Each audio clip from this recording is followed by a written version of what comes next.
السلام علیکم ورحمۃ اللہ وبرکاتہ۔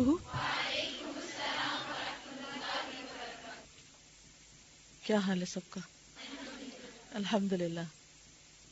نحمدہ ونصلی علی رسولہ الکریم، اما بعد فاعوذ باللہ من الشیطان الرجیم، بسم اللہ الرحمن الرحیم۔ رب اشرح لی صدری ویسر لی امری واحلل عقدۃ من لسانی یفقہوا قولی۔ کل کا دن کیسا گزرا؟ مزید کچھ پروگرس ہوئی؟ کیا وضو کرتے ہوئے پانی کا دھیان رکھا؟ اور جی چائے پیتے ہوئے آخری گھونٹ تک پیا؟ صحیح۔ یہ بتائیے کہ نمازوں پر کس نے توجہ کری؟ الحمدللہ۔ اپنے آپ کو فوکس رکھنے کی کوشش کی؟ تھوڑی دیر کے لیے سوچئے کہ جب ہم کسی انسان کی توجہ اپنی طرف کرنا چاہتے ہیں تو کیا کرتے ہیں؟ اس کی طرف غور سے دیکھتے ہیں، اور جب آپ کسی کی طرف غور سے دیکھتے ہیں تو دوسرا شخص خود بخود آپ کی طرف متوجہ ہو جاتا ہے۔ اس کے برعکس جب کوئی آپ پہ توجہ دے رہا ہو اور آپ بے دھیانی شروع کر دیں تو وہ بھی اپنی توجہ ہٹا لیتا ہے۔ جی اور آپس میں ہاسٹل کے لڑکیوں نے ایک دوسرے کو پڑھ کے سنایا؟ گڈ۔ یہ کیسا تجربہ رہا؟ سننے کا پیشنس تھا دوسرے میں؟ یعنی جب ایک پڑھی ہوئی چیز کو دوبارہ کوئی پڑھ کے سناتا ہے تو بڑا مشکل لگتا ہے کہ ہم کسی سے پھر سنیں۔ سننا بھی صبر چاہتا ہے۔ اچھا، ایسا ہے کہ ہم نے یہ کتاب شروع کی تھی نومبر 16 کو، یس، اور آج کیا ہے؟ دسمبر 16، اور ہم مکمل کر چکے 100 پیجز، الحمدللہ۔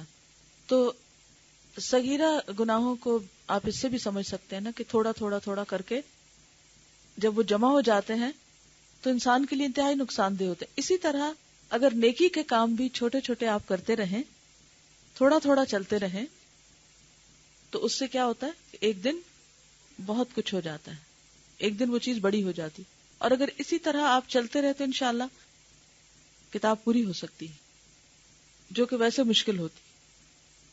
آج ہم شروع کریں گے فصل 11، حسن ظن اور عمل صالح۔ حسن ظن یعنی دوسرے کے بارے میں اچھا گمان رکھنا اور نیک عمل کرنا۔ حسن ظن یہاں خاص کانٹیکسٹ میں استعمال ہوا ہے، اور وہ ہے اللہ کے بارے میں اچھا گمان اور نیک عمل۔ حسن ظن اور فریب اور مغالطہ کے فرق سے واضح ہے۔ مغالطہ کیا ہوتا ہے؟ غلط فہمی کی طرح ہوتا ہے۔ مغالطہ کے فرق سے واضح ہے کہ وہ حسن ظن صحیح اور حق ہے، اور حق ہے جو بندے کو عمل صالح کے لیے آمادہ اور تیار کرے۔ کون سا اچھا گمان اچھا ہے؟ جس سے انسان نیک عمل کرنے کے قابل ہو جائے۔ عمل صالح کے لیے مساعد اور ممد ہو۔ مساعد کا مطلب بھی مددگار، اور ممد کا مطلب بھی مددگار، ہیلپنگ۔ اعمال صالح یعنی نیک اعمال کی طرف کھینچ لے جائے، یعنی وہ سوچ جو انسان کو اچھے عمل کی طرف آمادہ کرے، وہ سوچ دراصل اچھی سوچ ہے۔ اور اگر وہ بطالت کس کو کہتے ہیں؟ بیکاری، بد عملی اور انہماک معاصی یعنی گناہوں میں مشغول ہونے کی طرف لے جائے تو وہ حسن ظن نہیں، فریب اور دھوکہ ہے۔ کوئی کہے میرا اللہ تعالیٰ کے بارے میں بہت اچھا گمان ہے لیکن میں عمل کچھ نہیں کر سکتا، تو یہ گمان جو ہے یہ دھوکہ ہے۔ اگر آپ اللہ کے بارے میں اچھا گمان رکھتے ہیں تو آپ کو عمل بھی اچھے کرنے چاہیے۔ حقیقت یہ ہے کہ حسن ظن رجا اور امید ہی کا نام ہے، اور رجا اور امید یعنی ہوپس وہی صحیح اور حق ہے جو انسان کو اطاعت الہی کی طرف لے جائے، یعنی اللہ کی عبادت کی طرف، اور معاصی اور نافرمانی سے باز رکھے۔ وہ رجا اور امید صحیح نہیں جو انسان کو بطالت اور بدعملی پر ابھارے، یعنی انسان غلط کام کرے اور پھر صرف ہوپس رکھے کہ سب اچھا ہو جائے گا۔ کیا دنیا میں ایسا ہوتا ہے کبھی کہ آپ کچھ بھی نہ پڑھیں، کوئی محنت نہیں کریں، کوئی کام نہیں کریں، اور بس اچھی امید رکھیں کیونکہ اللہ نے مجھے بہت اچھا ذہن دیا، میں بہت برینی ہوں، بہت مجھے چیزوں کی جلدی سمجھ آ جاتی ہے، اس لیے پڑھنے کی کیا ضرورت ہے؟ امتحان میں اپیئر ہو جاؤ اور خود ہی پاس ہو جاؤ گے۔ اور اگلے گریڈ میں چلے جاؤ گے. کیا ہم دنیا کے معاملے میں ایسا کرتے؟ کبھی بھی ایسا نہیں کرتے. لیکن آخرت کے معاملے میں، دین کے معاملے میں، اللہ کی عبادت کے معاملے میں ہمارا طریقہ یہی ہے کہ ہم کچھ کرنا نہیں چاہتے جو اللہ تعالی ہم سے چاہتے ہیں کہ ہم کریں، اور صرف خوش فہمی کا شکار رہتے ہیں، صرف اچھے خیالات رکھتے ہیں کہ آخرت میں سب ٹھیک ہو جائے گا، ہم جنت میں چلے جائیں گے چاہے کچھ کریں یا نہ کریں. اور بطالت اور بدعملی اس میں خواہ مخواہ کی رجا اور امید پیدا کر دے. یعنی ایسی امید صحیح نہیں ہے جو انسان کو بے عمل بنائے. ایسی رجا اور امید سراسر فریب اور دھوکہ ہے، فراڈ ہے. ایک شخص بہت سی زمین رکھتا ہے، لینڈ لارڈ ہے، اسے اس کی شادابی اور پیداواری کی امید ہے کہ اس میں بہت کچھ اگے گا، اور وہ اس سے فائدے کا متمنی ہے کہ پروفٹ آئے گا، پھر جو میں اس میں اگے گا اس کو سیل کر کے.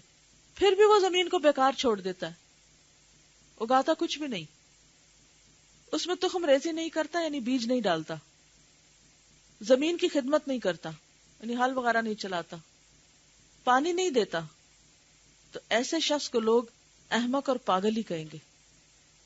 یہ حسن ظن اور امید نہیں بلکہ حماقت ہے، بے وقوفی، فولشنس.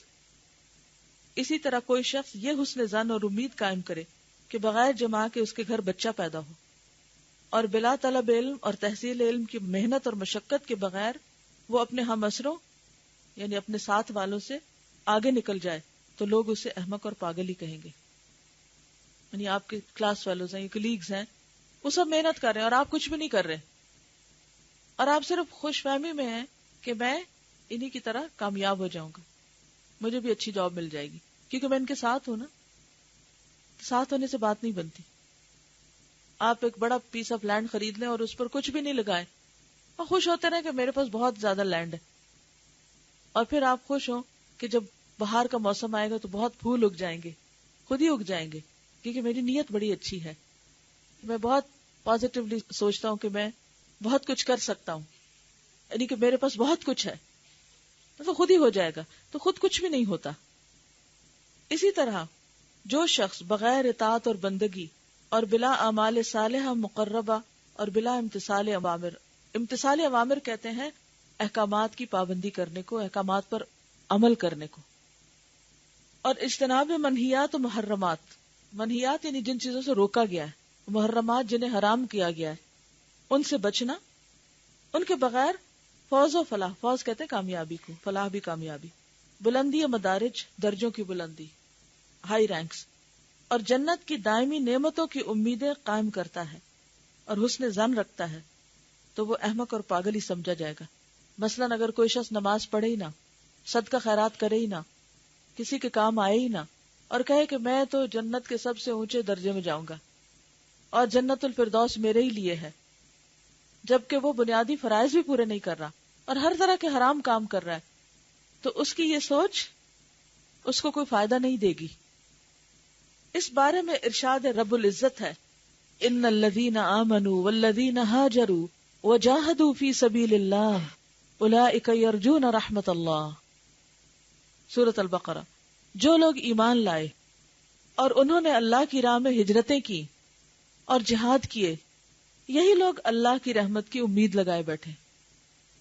یعنی جو قربانیاں کریں، محنت کریں، کوشش کریں، انہی کو حق ہے کہ وہ اچھی امید رکھیں.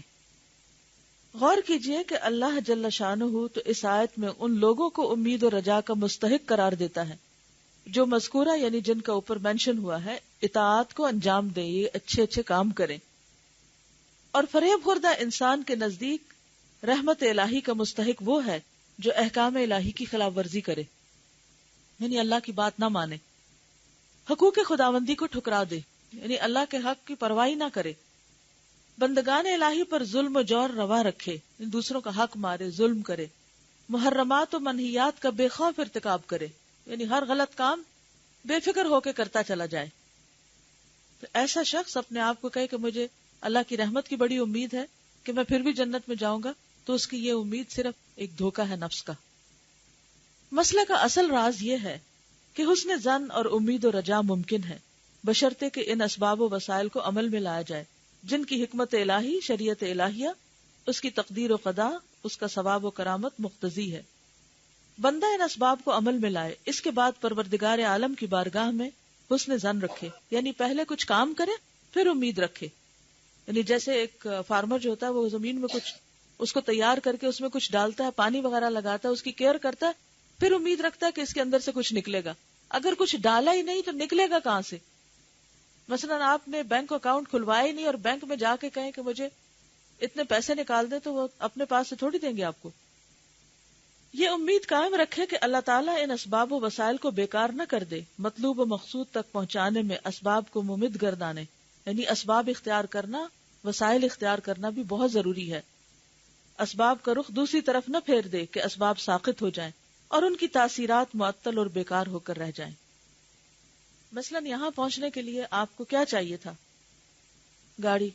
اب گاڑی آپ نہ چلائیں، نہ گاڑی پہ بیٹھیں اور صبح سے کہیں میری نیت بہت اچھی ہے کہ میں پڑھنے جاؤں گی اور خود ہی پہنچ جاؤں گی، امیجنیشن میں اڑ کے یہاں آ جائے، ایسا تو نہیں ہو سکتا نا. تو سبب اختیار کرنا ضروری تھا نا، یعنی مینز، وسائل ضروری ہوتے ہیں کچھ بھی حاصل کرنے کے لیے.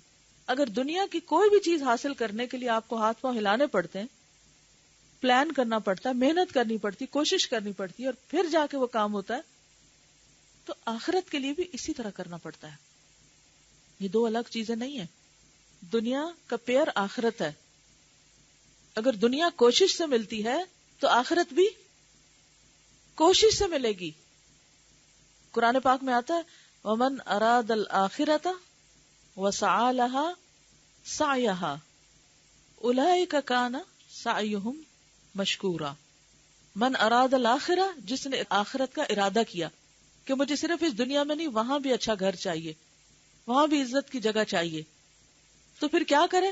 وَسَعَى لَهَا سَعْيَهَا، اس کے لیے اتنی کوشش کرے جتنی کرنی چاہیے. ویسے دنیا میں آپ نے جس لیول پر پہنچنا ہو، کسی بھی آپ فیلڈ میں ہو، کسی بھی آپ فیلڈ میں ہو، اس میں اگر آپ ترقی چاہتے ہیں، پروگرس چاہتے ہیں، آگے بڑھنا چاہتے ہیں، تو اسی لیول کی کوشش کرنی پڑے گی آپ کو. مثلا اگر آپ صرف ہائی اسکول کرنا چاہتے ہیں تو آپ کو اتنی محنت کرنی پڑے گی. اگر آپ یونیورسٹی کرنا چاہتے ہیں، بیچلرز کرنا چاہتے ہیں، ماسٹرز کرنا چاہتے ہیں، پی ایچ ڈی کرنا چاہتے ہیں، پوسٹ گریجویشن کرنا چاہتے ہیں، کیا کرنا چاہتے ہیں، جہاں آپ پہنچنا چاہتے ہیں اس تک پہنچنے کے لیے آپ کو اتنی محنت کرنی ہوگی. مثلا آپ کسی ایک بلڈنگ میں داخل ہوتے ہیں جس کے 50 فلورز ہیں اور آپ لفٹ میں جا کر نمبر 30 پر آپ پریس کرتے ہیں اور امیجن کرتے ہیں کہ میں نمبر 50 پہ پہنچ جاؤں گا. کیسے؟ آپ نے تو پریس کیا تھا 30، اور اگر آپ وہاں ادھر پہ پاؤں بھی مارے اور دھکے بھی مارے اور کہیں کہ چلو لیکن صحیح بٹن پریس نہیں کریں تو کیا ہوگا؟ آپ 50 پہ نہیں پہنچ سکتے. بالکل آخرت بھی ایسے ہی ہے. جب تک آپ آخرت کے لیے، دین کے لیے بھی سخت محنت نہیں کریں گے، اس وقت تک آپ اوپر کے درجوں میں نہیں پہنچ سکتے. اور کتنے افسوس کی بات ہے، دنیا جو چھوٹی سی ہے، چند دن کی ہے، اس کے لیے تو ہم دن رات ایک کر دیتے ہیں، ہر طرح کی قربانی کرتے ہیں. بس دنیا کی ایجوکیشن کے لیے ہم بعض اوقات کیا کرتے ہیں؟ راتوں کو بھی جاگتے ہیں، کھانا چھوڑ دیتے ہیں، ہر طرح کا آرام راحت چھوڑ دیتے ہیں. لیکن دین کے لیے ہم نے کبھی ایسا کیا؟ آخرت کے لیے کبھی ایسا کیا؟ کبھی نہیں کیا، بہت کم کیا. اس وقت ہمیں شیطان کیا سجاتا ہے؟ اس میں کیا کرنے کی ضرورت ہے؟ کیا ہم اچھے مسلمان نہیں ہیں؟ ہم تو بہت سے لوگوں سے اچھے ہیں، ہم یہ بھی کرتے ہیں، یہ بھی کرتے ہیں، یہ بھی کرتے ہیں، اور وہ فلاں جو بہت اچھے بنتے ہیں وہ یہ نہیں کرتے جو ہم کرتے ہیں. ہم نے اچھا اور برا ہونے کا خود سیلف میڈ کرائیٹیریا ایک بنا رکھا ہے. یہ نہیں دیکھتے کہ اللہ تعالیٰ کیا فرماتے ہیں اس کے بارے میں. تو یہ بات یاد رکھنے کی ہے کہ اگر چھوٹی سی دنیا کے لیے جس کا آخرت کے مقابلے میں کیا مثال دی گئی، سمندر کے اندر اگر کوئی شخص انگلی ڈبولے اور پھر نکالے تو اس کو کتنا پانی لگے گا؟ یہ ساری دنیا بھی اگر کسی کو مل جائے نا تو بس وہ اتنا سا پانی ہے. اس کے مقابلے میں آخرت وہ خیر و ابقا، بہتر بھی اور ہمیشہ باقی رہنے والی ہے. باقی سارا سمندر آخرت ہے. اب اگر اس دنیا کے لیے تو ہم دن رات ایک کر دیں اور آخرت کے لیے ہم نماز بھی وقت پہ نہ پڑھیں، قرآن بھی ٹھیک سے نہ پڑھیں، روزے بھی ہمارے پورے نہ ہوں، حج بھی کرنے کی کوئی فکر نہ ہو، زکوٰۃ بھی کبھی دل چاہے تو دیں، کبھی نہ چاہے تو نہ دیں، اسی طرح انسانوں کے حقوق بھی اور بھی باقی چیزیں یہ فرق نہ کرے کہ سچ بولنا ہے کہ جھوٹ بولنا ہے، اور پھر امیدیں اچھی رکھیں، یعنی ہمارا اللہ کے بارے میں گمان بہت اچھا ہے، ہم ایسے ہی پار ہو جائیں گے. دنیا تو محنت کے بغیر نہیں ملتی، یہ کس نے بتا دیا کہ آخرت محنت کے بغیر ہی مل جائے گی، کچھ بھی کرنے کی ضرورت نہیں. تو یہ شیطان کا ایک بہت بڑا دھوکہ ہے جس کے ذریعے وہ بندوں کو اصل مقصد سے ہٹائے رکھتا ہے. تو ہم نے اس بارے میں کیا کرنا ہے؟ سوچنا ہے، فکر مند ہونا ہے، کانشیس ہونا ہے، کیئرفل ہونا ہے، اور کسی دھوکے میں نہیں آنا. وآخر دعوانا ان الحمد للہ رب العالمین. سبحانک اللہم وبحمدک نشہد ان لا الہ الا انت نستغفرک ونتوب الیک. السلام علیکم ورحمۃ اللہ وبرکاتہ.